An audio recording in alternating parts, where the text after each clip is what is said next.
Hi, this is Sarah Lingra with PianoKeyFinders.com and welcome to day 24. This is the penultimate little exercise that doesn't have a complete piece, namely it's the second to last. And this one is using those 2-5-1 chords that were actually as part of the chorus that you heard yesterday or when you were doing day 23. 2-5-1 chords are chords built on the first, the second, and the fifth scale degree. And you can see here that my yellow arrow is pointing to a C. The purple arrow is pointing to a D, or the second note of the C scale, and the red arrow is pointing to the G, which is the fifth note. This card shows 2, 5, 1, and 4 chords, but we're only doing the first three. In this version, we are starting on the major 7 and going to the minor 7, major 7, minor 7, minor 7, dominant 7th, minor 7, dominant 7th, major. Or 1 major 7, 2 minor 7, 1 major 7, 2 minor 7, 2 minor 7, 5 7, 2 5 1. All closed voicing chords. This is what it looks like here. And one thing I like to point out is when you're looking at the 2-5-1, or in this case, D minor 7, G7, C major 7, you'll notice that the D and the F, the two bottom notes of the D minor 7 chord, are the same two bottom notes as the G7 chord, and the G and the B are the same two top notes of the major 7 chord. So I always think of the dominant 7th as kind of the combination or the marriage of D minor and C major, because it's taking elements from both to combine to make that chord. And as I said in the previous video, that those three chords, and actually just the minor 7 and the major 7, make up all of the scales in the key that you happen to be playing. By this time, you will have played the verse melody in several different variants and in all of the keys. So the right hand should not be new information for you. And with the exception of the second to last measure of each group, all of your left-hand notes are half notes, and that was done deliberately to give you time to think.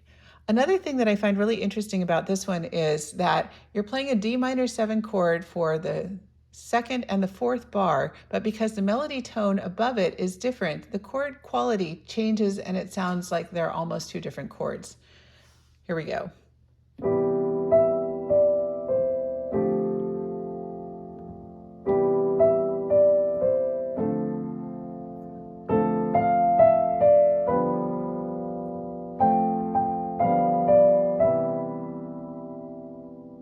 So here's the D minor 7 with the G on top.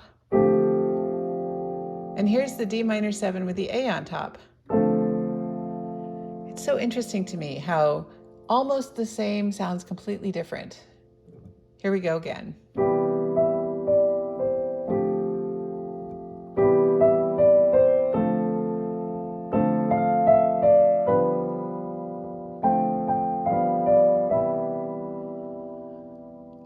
I strongly recommend practicing the left hand separately just with those 2-5-1 chords. And when I started using these cards, it was a way of making it so that my students could learn these in all keys easily at home without me standing over them, telling them whether or not they were playing the correct notes or not. It has shaved off years of learning. And by the time you get through this week 4 business, if you go through all the different keys, your hand starts remembering these chords in a really fabulous way. This is G major.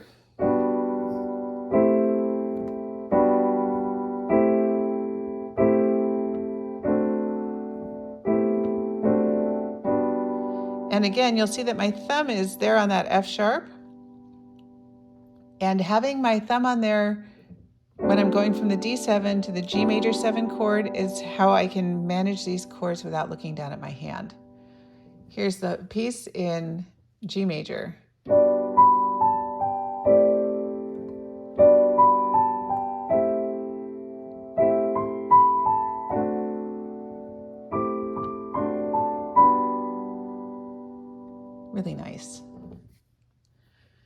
If I'm doing it in D major, my thumb is on a C sharp for the D major 7 chord.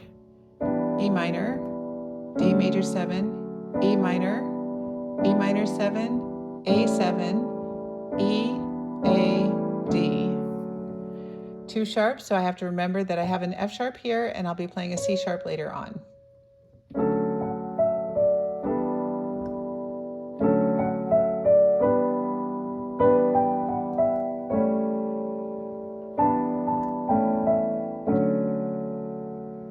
So that is day 24 of the Jingle Bell Advent Calendar. This is Sarah Linger with PianoKeyFinders.com. We'll see you in the next video.